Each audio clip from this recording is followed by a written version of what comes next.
नमस्कार दोस्तों, स्वागत है आप सबका करंट अफेयर्स की क्लास में।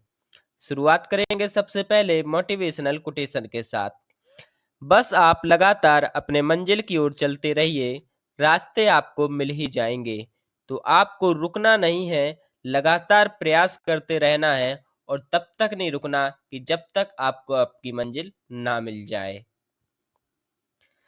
आज का पहला प्रश्न रहा, कौन व्यक्ति हाल ही में राष्ट्रीय मानवाधिकार आयोग NHRC के नए अध्यक्ष बने हैं? तो आपको बताना है कि कौन व्यक्ति हाल ही में राष्ट्रीय मानवाधिकार आयोग के नए अध्यक्ष बने हैं। तो इसका सही आंसर जाएगा बी के साथ, जस्टिस वी रामा सुब्रमण्यम राष्ट्रीय मानवाधिकार के नए अध्यक्ष बने हैं।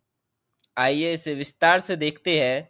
सुप्रीम कोर्ट के पूर्व न्यायाधीश जस्टिस वी रामासुब्रमण्यम को राष्ट्रीय मानवाधिकार आयोग के अध्यक्ष के रूप में नियुक्त किया गया है। रामासुब्रमण्यम ने यहाँ इस पद पर अरुण कुमार मिश्रा का स्थान लिया है। तो इससे पहले अरुण कुमार मिश्रा राष्ट्रीय मानवाधिकार आयोग के अध्यक्ष थे। राष्ट्रीय मानवाधिकार का अध्यक्ष या तो भारत के पूर्व मुख्य न्यायाधीश या फिर सुप्रीम कोर्ट के सेवानिवृत्त न्यायाधीश होते हैं। तो राष्ट्रीय मानवाधिकार आयोग के अध्यक्ष या तो भारत के पूर्व मुख्य न्यायाधीश बन सकते हैं या फिर सुप्रीम कोर्ट के सेवानिवृत्त न्यायाधीश। दूसरा प्रश्न, हाल ही में प्रसिद्ध व्यक्तित्व डॉक्टर मनमोहन सिंह का निधन हो चुका है। वह भारत के कितनेवें नंबर के प्रधानमंत्री थे? तो वह भारत के 13वें नंबर के प्रधानमंत्री थे। डॉक्टर मनमोहन सिंह 13वें प्रधानमंत्री थे। हाल ही में भारत के पूर्व प्रधानमंत्री डॉक्टर मनमोहन सिंह का 92 वर्ष की उम्र में निधन हुआ है। मनमोहन सिंह भारत के 13वें प्रधानमंत्री थे, जिन्होंने वर्ष 2004 से 2014 तक प्रधानमंत्री के रूप में देश की सेवा की थी। तो 10 साल तक एक प्रधानमंत्री यानी कि उन्होंने 2 पंचवर्षीय तक प्रधानमंत्री के रूप में कार्य किया। वर्ष 1991 में डॉक्टर मनमोहन सिंह ने भारतीय राजनीति में कदम रखा। उस समय भारत आर्थिक संकट से जूझ रहा था। ऐसे में तत्कालीन प्रधानमंत्री पीवी नरसिम्हा राव ने उन्हें वित्त मंत्री नियुक्त किया। इस पद पर रहते हुए उन्होंने भारत की अर्थव्यवस्था में सुधार के लिए ऐतिहासिक कदम उठाए थे। हमारा नेक्स्ट क्वेश्चन रहा, प्रतिवर्ष पूरे भारत में राष्ट्रीय उपभोक्ता अधिकार दिवस यानी कि नेशनल कंज्यूमर राइट्स डे किस तारीख को मनाया जाता है? तो इसका सही आंसर जाएगा ए के साथ 24 दिसंबर को। 24 दिसंबर को राष्ट्रीय उपभोक्ता अधिकार दिवस मनाया जाता है। 24 दिसंबर 2024 को पूरे भारत में राष्ट्रीय उपभोक्ता अधिकार दिवस मनाया गया। इस वर्ष इस दिवस की theme virtual hearings and digital access to consumer justice रखी गई। तो इस थीम को आपको जरूर याद रखना है। इस दिवस को मनाने की शुरुआत 1986 में हुई थी। तो इस दिवस को मनाने की शुरुआत कब हुई थी? 1986 में। 1986 में इसकी शुरुआत हुई थी। इस दिवस को मनाने का उद्देश्य क्या है? उपभोक्ता को उनके अधिकारों और जिम्मेदारियों के बारे में जागरूक करना। नेक्स्ट क्वेश्चन, प्रति वर्ष पूरे भारत में राष्ट्रीय गणित दिवस कब मनाया जाता है? तो नेशनल मैथमेटिक्स डे किस तारीख को मनाया जाता है? तो इसका सही आंसर बी यानी कि 22 दिसंबर को राष्ट्रीय गणित दिवस मनाया जाता है। 22 दिसंबर 2024 को पूरे भारत में राष्ट्रीय गणित दिवस मनाया गया। यह दिवस प्रति वर्ष 22 दिसंबर को महान गणितज्ञ श्रीनिवास रामानुजन के जन्मदिन पर मनाया जाता है। वर्ष 2012 में प्रधानमंत्री मनमोहन सिंह ने रामानुजन के सम्मान में उनके जन्मदिन 22 दिसंबर को राष्ट्रीय गणित दिवस के रूप में मनाए जाने की घोषणा की थी। तो इस दिवस को मनाने की घोषणा किसने की थी? प्रधानमंत्री मनमोहन सिंह ने वर्ष 2012 में। हॉकी इंडिया लीग 2024-25 का आयोजन कहाँ किया जा रहा है? तो इसका सही आंसर सी के साथ जाएगा, राउरकेला में। राउरकेला में 2024-25 का हॉकी इंडिया लीग आयोजन किया जा रहा है। हॉकी इंडिया लीग 2024-25 28 दिसंबर 2024 को राउरकेला के बिरसा मुंडा हॉकी स्टेडियम में शुरू होने वाला है। यह लीग 7 साल के अंतराल के बाद टूर्नामेंट की वापसी का प्रतीक है। इसमें पहली बार पुरुषों और महिलाओं दोनों की प्रतियोगिताएं शामिल हैं। तो इसमें पहली बार पुरुषों और महिलाओं दोनों की प्रतियोगिताएं शामिल हैं। नेक्स्ट क्वेश्चन, हाल ही में बाल्ड ईगल को आधिकारिक तौर पर किस देश का राष्ट्रीय पक्षी घोषित किया गया? तो इसका सही आंसर जाएगा डी के साथ, यूएसए यानी कि अमेरिका में बाल्ड ईगल को आधिकारिक तौर पर राष्ट्रीय पक्षी घोषित किया गया है। 24 दिसंबर 2024 को राष्ट्रपति जो बाइडेन ने बाल्ड ईगल को आधिकारिक तौर पर संयुक्त राज्य अमेरिका के राष्ट्रीय पक्षी के रूप में नामित करने वाले एक महत्वपूर्ण कानून पर हस्ताक्षर किए हैं।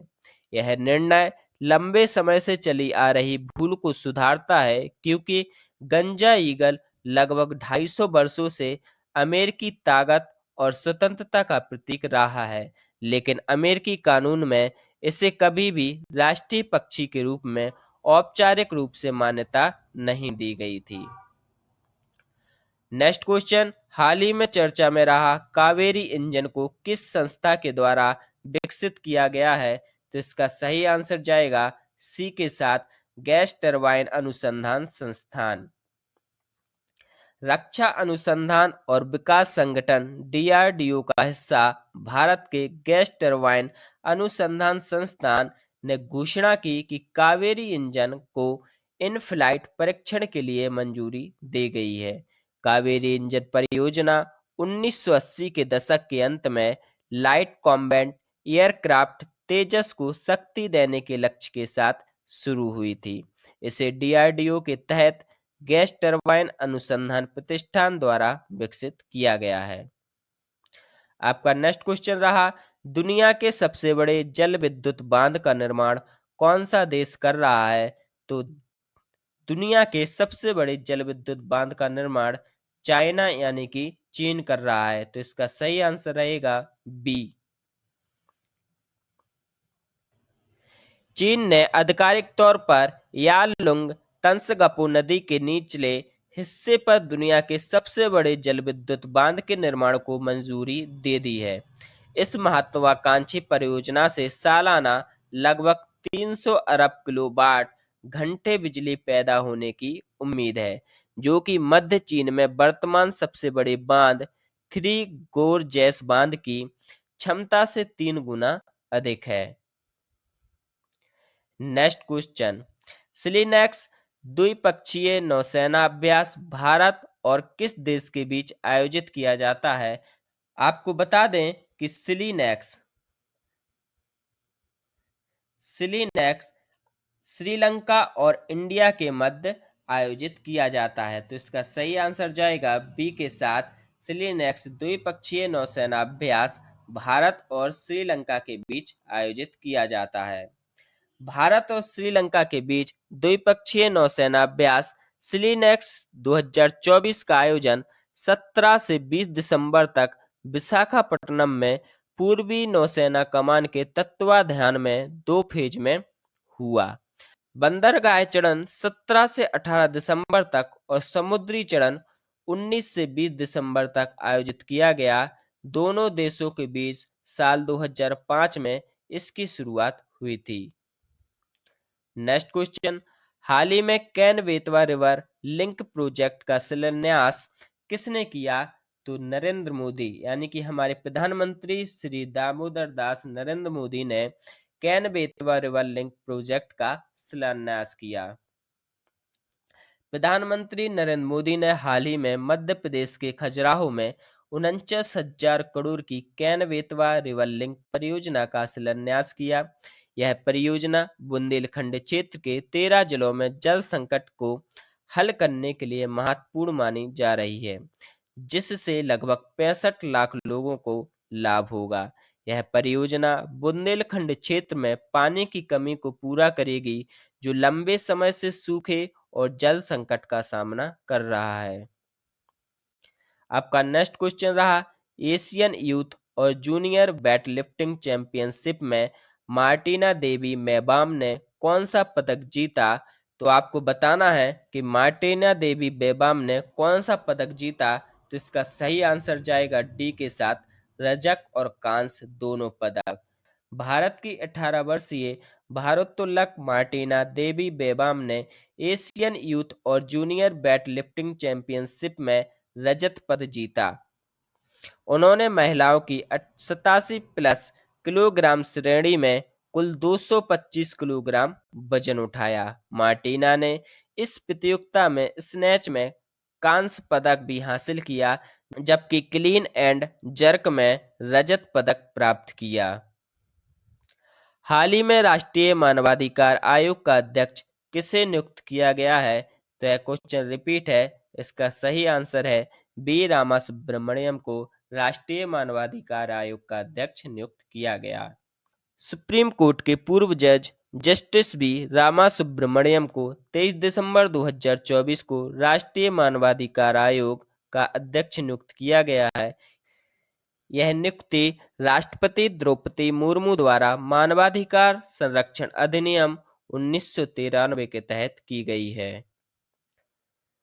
आपका नेक्स्ट क्वेश्चन रहा, किस तारीख को दुनिया भर में पहला विश्व ध्यान दिवस मनाया गया?